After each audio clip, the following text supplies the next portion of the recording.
कांग्रेस नेता राहुल गांधी मोदी सरकार को घेरने में लगे हुए हैं, लेकिन राहुल गांधी और कांग्रेस के लिए लगातार कोर्ट से बुरी खबर आ रही है। एक के बाद एक देश के अलग अलग अदालतों से कांग्रेस और राहुल गांधी को झटका लग रहा है। पहले सुप्रीम कोर्ट से नीट परीक्षा मामले पर राहुल गांधी को झटका लगा, क्योंकि राहुल गांधी इस मुद्दे के सहारे मोदी सरकार को घेरने में लगे हुए थे। उसके बाद गृह मंत्री अमित शाह पर टिप्पणी के मामले में राहुल गांधी को यूपी की एक अदालत में हाजिर होना पड़ा।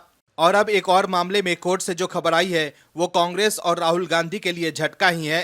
दोस्तों, कांग्रेस ने जो संघ पर बैन किया था आज से 5 दशक पहले, उस पर हाई कोर्ट ने भी कड़ी टिप्पणी कर दी है। कांग्रेस जो आज ये चिल्लाती है कि पीएम मोदी के राज में आपातकाल घोषित है, लेकिन वो अप्रत्यक्ष है।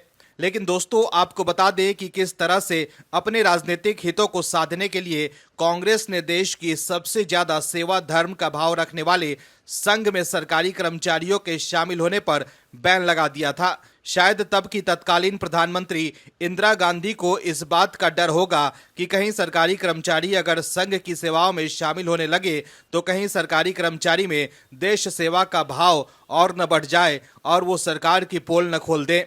लेकिन मौजूदा सरकार के फैसले पर क्या कुछ कहा है कोर्ट ने, बताते हैं आपको इस रिपोर्ट में।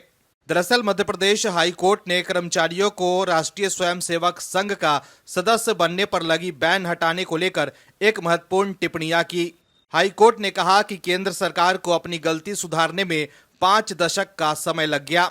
कोर्ट ने आरएसएस के राष्ट्र निर्माण में योगदान को गिनाया और कहा कि इसे सांप्रदायिक संगठन बताने के गंभीर परिणाम हुए।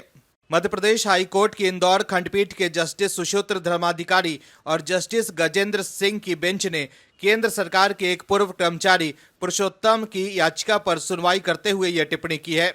पुरुषोत्तम गुप्ता ने केंद्र सरकार के कर्मचारियों के आरएसएस के सदस्य बनने पर लगी बैन को लेकर याचिका दायर की थी। मध्य प्रदेश हाई कोर्ट ने इसमें हाल ही में केंद्र सरकार के आरएसएस में भाग लेने पर प्रतिबंध को हटाने को लेकर भी टिप्पणियां की और इसे 5 दशक की देरी से आया फैसला बताया।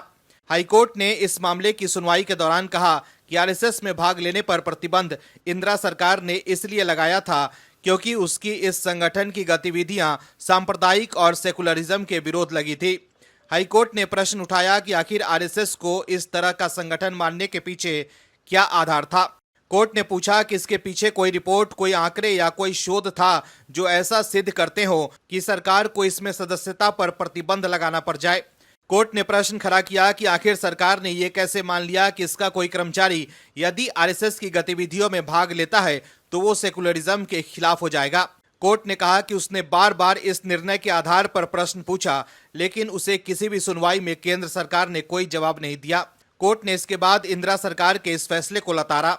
कोर्ट ने कहा कि जहां तक केंद्र सरकार के पास ऐसा कोई शोध, रिपोर्ट या सर्वे या आंकड़े नहीं थे जिसके आधार पर वो इस निष्कर्ष पर पहुंची हो कि देश में सेकुलरिज्म बनाए रखने के लिए आरएसएस की गैर राजनीतिक गतिविधियों में केंद्र के कर्मचारियों की भागीदारी पर प्रतिबंध लगाया जाना चाहिए।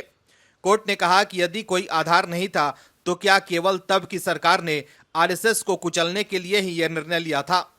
बता दें कि मध्य प्रदेश हाईकोर्ट ने इस संबंध में 11 जुलाई 2024 को अपना फैसला सुरक्षित रख लिया था। इसको 25 जुलाई 2024 को सुनाया गया। आरएसएस को लेकर राहुल गांधी भी खूब हमला करते हैं, लेकिन कोर्ट के इस फैसले से साफ है कि कैसे कांग्रेस की तत्कालीन सरकार आरएसएस को दबाना चाहती थी। Bureau report, OMH news. और भी वीडियोस देखने के लिए चैनल को सब्सक्राइब करें और बेल आइकन को दबाएं।